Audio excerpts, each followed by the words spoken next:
नमस्कार, मैं हूं अंकुर और आप देख रहे हैं सत्य हिंदी का न्यूज बुलेटिन। एक नजर अब तक की सुर्खियों पर। झारखंड के पूर्व मुख्यमंत्री हेमंत सोरेन 5 महीने बाद जेल से रिहा हो गए हैं। शुक्रवार की शाम करीब 4 बजे वो रांची के बिरसा मुंडा जेल से बाहर निकले। जेल से बाहर निकलने के बाद उन्होंने हाथ हिलाकर समर्थकों और पार्टी के कार्यकर्ताओं का अभिवादन किया। उनके साथ उनकी पत्नी और वकील भी मौजूद थे।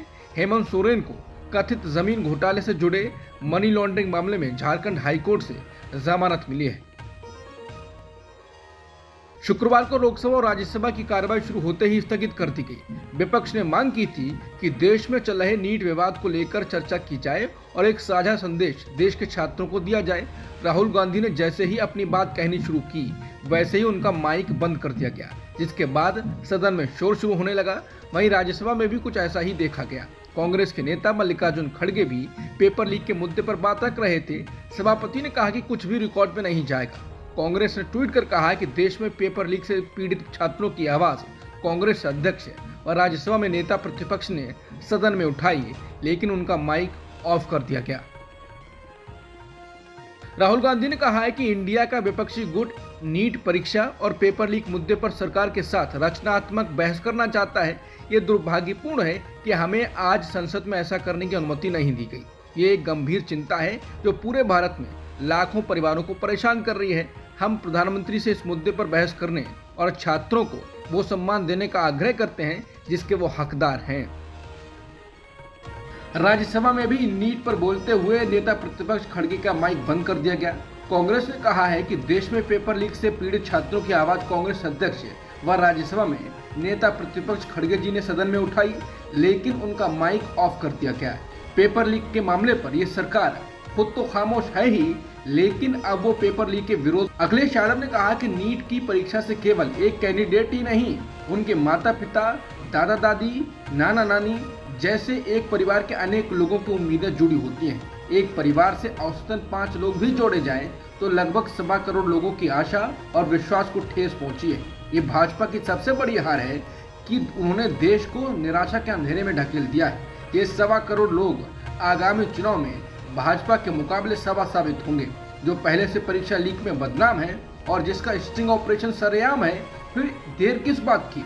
ये सबका विकास नहीं, ठक्का विकास है। बरेली में कुछ दिन पहले गैंग्स ऑफ वासेपुर स्टाइल में गोलियां चली थी।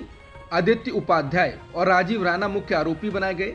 दरअसल पीलीभीत बाईपास के किनारे प्लॉट पर कब्जे को लेकर ये बवाल हुआ था, लेकिन अब प्रॉपर्टी डीलर राजीव राणा के मकान, होटल और दफ्तर को ध्वस्त कर दिया गया। गुरुवार को बीडीए की ओर से 9.5 घंटे कार्रवाई चली। इस दौरान कई बाधाएं भी आईं। कभी बारिश ने खलल डाला तो कभी अवैध निर्माण ढहाने के लिए बुलडोजर छोटे पड़ गए। पोकलेन मशीनों को मंगाकर आरोपी के अवैध निर्माण को ध्वस्त किया गया। बुलडोजर चलने के बाद राजीव राणा ने कहा है कि बीजेपी का अंधभक्त होने की सजा मिली है। उन्होंने कहा कि हम जैसे अंधभक्तों को यही सजा होनी चाहिए, इससे हमारी आंखें खुलेंगी और हमारे अंदर से अंधभक्ति निकलेगी। बरेली की पीलीभीत बाईपास पर फायरिंग और तोड़फोड़ के मामले में पुलिस प्रशासन की कार्रवाई जारी है। मुख्य आरोपी प्रॉपर्टी डीलर राजीव राणा के मकान और होटल के ध्वस्तीकरण के बाद शुक्रवार को दूसरा पक्ष आदित्य उपाध्याय के बारात घर पर कार्रवाई हुई। पुलिस प्रशासन और बीडीए की टीमें दोपहर करीब 12:30 बजे बुलडोजर और पोकलेन मशीन लेकर सांवरिया बारात घर पहुंची। बुलडोजर से बारात घर को ध्वस्त किया गया। दिल्ली एयरपोर्ट के टर्मिनल 1 पर छत गिरने से कई कारें मलबे में दब गईं और इस वजह से एक व्यक्ति की मौत हो गई और कई लोग घायल हो गए। इस घटना के कारण टर्मिनल 1 से सभी फ्लाइट्स अस्थायी रूप से निलंबित कर दी गई हैं और चेक इन काउंटर भी बंद कर दिए गए हैं। बता दें, टर्मिनल 1 जिसे हाल ही में अधिक यात्रियों को अकोमोडेट करने के लिए विस्तारित किया गया था, उसका उद्घाटन मार्च में पीएम मोदी ने किया था। कांग्रेस अध्यक्ष मल्लिकार्जुन खड़गे ने कहा कि मोदी सरकार के पिछले 10 वर्षों में घटिया बुनियादी ढांचे के ताश के पत्तों की तरह ढहने के लिए भ्रष्टाचार और आपराधिक लापरवाही जिम्मेदार है। दिल्ली हवाई अड्डा टर्मिनल 1 की छत गिरी, जबलपुर हवाई अड्डे की छत गिरी, अयोध्या की नई सड़कों की हालत खस्ता है, Ram Mandir leakage, Mumbai trans harbour link road में दरारें। 2013 और 2024 में बिहार में 13 नए पुल टूटे, प्रगति मैदान सुरंग का जलमग्न होना, गुजरात में मोरबी पुल ढहने की त्रासदी, ये कुछ स्पष्ट उदाहरण हैं जो मोदी जी और भाजपा के विश्व स्तरीय बुनियादी ढांचे के निर्माण के बड़े बड़े दावों को उजागर करते हैं। 10 मार्च को जब मोदी जी ने दिल्ली एयरपोर्ट टर्मिनल 1 का उद्घाटन किया तो उन्होंने खुद को दूसरी मिट्टी का इंसान कहा। ये सारी झूठी वाहवाही और बयानबाजी केवल चुनाव से पहले रिबन काटने के समारोह में शामिल होने के लिए आरक्षित थी। दिल्ली हवाई अड्डे की त्रासदी के पीड़ित के प्रति हमारी हार्दिक संवेदना है।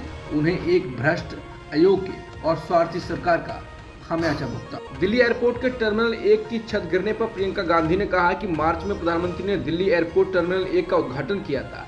आज उसकी छत ढह गई, जिसमें एक कैब ड्राइवर की दुखद मृत्यु हो गई। 3 महीने पहले प्रधानमंत्री जी ने जिस जबलपुर एयरपोर्ट का उद्घाटन किया था, उसकी भी छत ढह गई। अयोध्या में निर्माण कार्यों के खस्ता हाल पर पूरा देश दुखी है। ये भाजपा का चंदा लो और धंधा लो का भ्रष्टाचारी मॉडल है, जिससे अब पर्दा उठ चुका है। सवाल ये है कि प्रधान उद्घाटन मंत्री जी क्या इन घटिया निर्माण कार्यों और इस भ्रष्टाचारी मॉडल की जिम्मेदारी लेंगे? दिल्ली हवाई अड्डे के टर्मिनल 1 की छत गिरने के बाद मोदी सरकार पर सवाल उठाने की बजाय गोदी मीडिया के एंकर और बाकी लोग एक टूलकिट को आगे बढ़ा रहे हैं, जिसमें पिछली सरकार को दोष दिया गया है। सब लोग एक जैसे ही ट्वीट कर रहे हैं, एक जैसा तो दूर, एक एक शब्द वही कॉपी करके चिपका रहे हैं। उन्होंने कहा है कि जो छत गिरी उसका निर्माण 2008 और 2009 के दौरान किया गया था। जीएमआर ने इस काम का ठेका निजी ठेकेदारों को दिया था। और फिर लिख रहे हैं, सरकार के सूत्र ये कह रहे हैं। एंकर अमिश देवकर ने भी टूलकिट को आगे बढ़ाया है। इसके बाद उनके ट्वीट को रीट्वीट कर वरिष्ठ पत्रकार विनोद शर्मा ने कहा है, अभी पत्रकारिता है क्या? अमेरिका में नवंबर में होने वाले राष्ट्रपति चुनाव से 5 महीने पहले आज राष्ट्रपति जो बाइडेन और पूर्व राष्ट्रपति डोनाल्ड ट्रंप के बीच पहली प्रेसिडेंशियल डिबेट हुई। रिपब्लिकन पार्टी के उम्मीदवार ट्रंप और डेमोक्रेट्स की तरफ से बाइडेन के बीच ये मुकाबला 4 साल में दूसरी बार हुआ है। इस दौरान दोनों नेताओं ने 75 मिनट तक एक दूसरे पर गंभीर आरोप लगाए और निजी हमले किए। ट्रंप ने बाइडेन को मंचूरियन कहा। उन्होंने आरोप लगाया कि बाइडेन को चीन से पैसे मिलते हैं। वहीं राष्ट्रपति बाइडेन ने ट्रंप को उनके हर्ष मनी मामले पर तुरंत घेरते हुए कहा, आपकी पत्नी प्रेग्नेंट थी और आप पॉर्न स्टार से संबंध बना रहे थे। अमेरिका में पहली प्रेसिडेंशियल डिबेट में मौजूदा राष्ट्रपति जो बाइडेन और पूर्व राष्ट्रपति ट्रंप आमने सामने आए। इस दौरान रूस यूक्रेन युद्ध और हमास इजरायल जंग को लेकर एक दूसरे पर जमकर हमला किया। रिपब्लिकन पार्टी के उम्मीदवार ट्रंप ने दावा किया कि अफगानिस्तान से अमेरिका का वापस लौटना शर्मनाक था। इसकी वजह से रूसी राष्ट्रपति पुतिन को यूक्रेन के खिलाफ जंग शुरू करने का बढ़ावा मिला। उन्होंने आगे दावा किया कि अगर वो सत्ता में होते तो दोनों ही युद्ध नहीं होते। ट्रंप ने आगे कहा, वो अफगानिस्तान के साथ बहुत बुरे थे, वो बहुत शर्मनाक था। पुतिन ने देखा कि ताकत कमजोर हो गई है।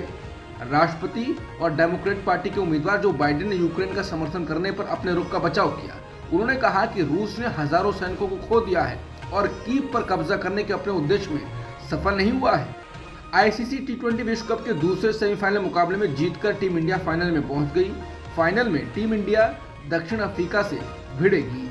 मैच के बाद रोहित शर्मा से विराट कोहली के जल्द आउट होने पर सवाल पूछा गया। हर बार की तरह रोहित एक बार फिर कोहली के बचाव में दिखे। रोहित बोले, वो एक क्वालिटी प्लेयर हैं और किसी भी खिलाड़ी के साथ ऐसा हो सकता है।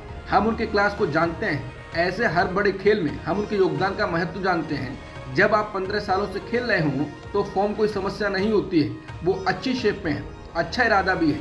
शायद फाइनल के लिए वो अपने आप को बचा रहे हैं। फाइनल मुकाबले पर रोहित बोले कि उनकी टीम काफ़ी शांत है और सब जानते हैं ये बड़ा मौका होगा। अब तक की सुर्खियों में इतना ही। बाकी खबरों के लिए बने रहिए सत्यहिंदी.com के साथ।